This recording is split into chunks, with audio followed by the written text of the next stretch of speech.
Okay, and I believe this is number 12 of our survival gardening series. This time we're going to look at the soil test we got for the spot we are opening up, new spot we're opening up that we showed you in parts 10 and 11.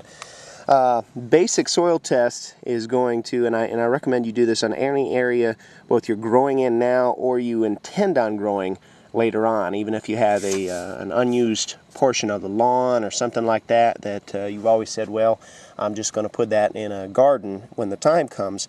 You need to know now, ahead of time, what's going on with that soil so that you can make the amendments ahead of time. Your chances of being able to go out and find dolomitic lime or sulfur, even a natural source for sulfur in that, are going to be a lot slimmer after something happens.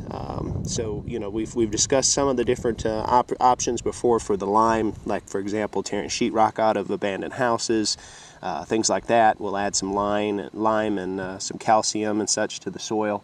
But you know, any amendments you can make ahead of time, all the better.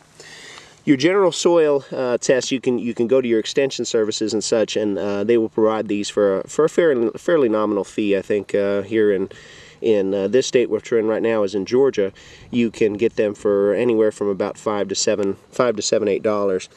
All right, what they're gonna show you is the condition of the soil in the area that you take the results. So if it's a large area, it's probably a good idea to take several soil samples in. All right, this soil area here, and this is the one we showed in the new area we're opening up that we showed in 10 or 11 and or both. A couple of things. Okay, it was very low in phosphorus, it was very low in potassium, calcium, magnesium. Zinc was in the sufficient range, which you see there it says sufficient. Manganese was in the sufficient range also. The pH was extremely low, 4.8. That would have been good for, say, growing blueberries there, or possibly some potatoes and things like that, stuff that likes low pH.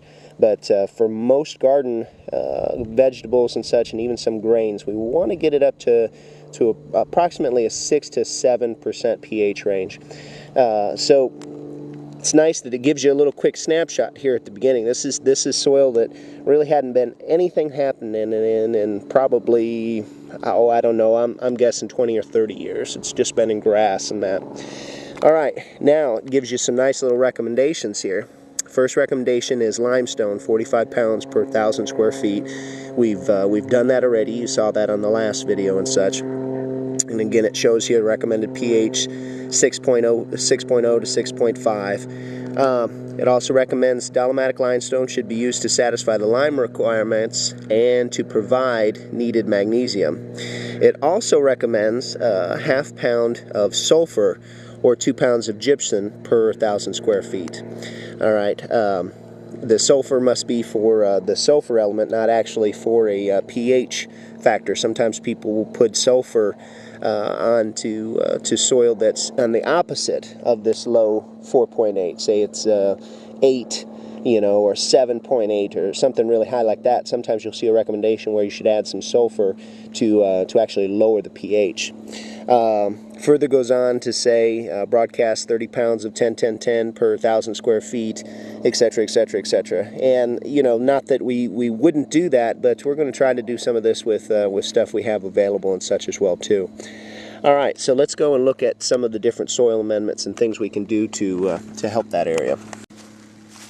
Okay, and what we did here, there's some trees falling in this area. We're clearing another section to basically expand this garden area and basically attach it to another garden area as well too. So as always, we have to keep the camera angles low for OPSEC reasons and things like that, so you get to see just what you get to see, and unfortunately we can't do nothing about that. So excuse the half a pine tree there in this new area. You've noticed we've got some stuff growing here, and this was pretty thick here not too long ago. What this is this is a mixture of both wheat and oats, and it was sown specifically for a cover crop for this area. Now, before we planted that, what we did is we made about a 300-mile round trip, and we got several big loads of cow manure. And you'll see the clods and such in there and such from, yep, and such from the cow manure. Some of the stuff has been busted up. Really, once this is disc a little bit more, these clods aren't really going to matter. At this point, you know, we're not throwing this section into production right off the bat. It's simply, you know, we're simply working on building up the soil here early on. The other thing we're fixing to do is we're fixing to add some bone meal into this area and that as well too. The bone meal is going to add phosphoric acid, you know, which is needed for this area. It was really low on that second number, and if you see looking on the back of the bag here, basically it's the equivalent of 10-10-10 minus the nitrogen and the potash.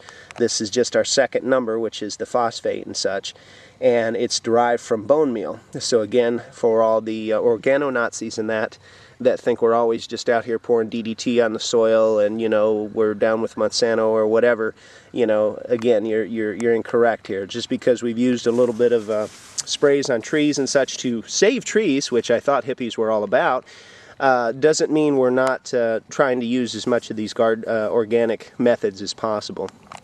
So we're getting this area here prepped, this new area we showed in the last video and such. We've brought in all the cow manure because, you know, we raise some small animals. We usually run about 6 to 8 working rabbits, in other words, breeding rabbits, and then we also, you know, have a flock of usually anywhere from 6 to about a dozen laying hens and that as well.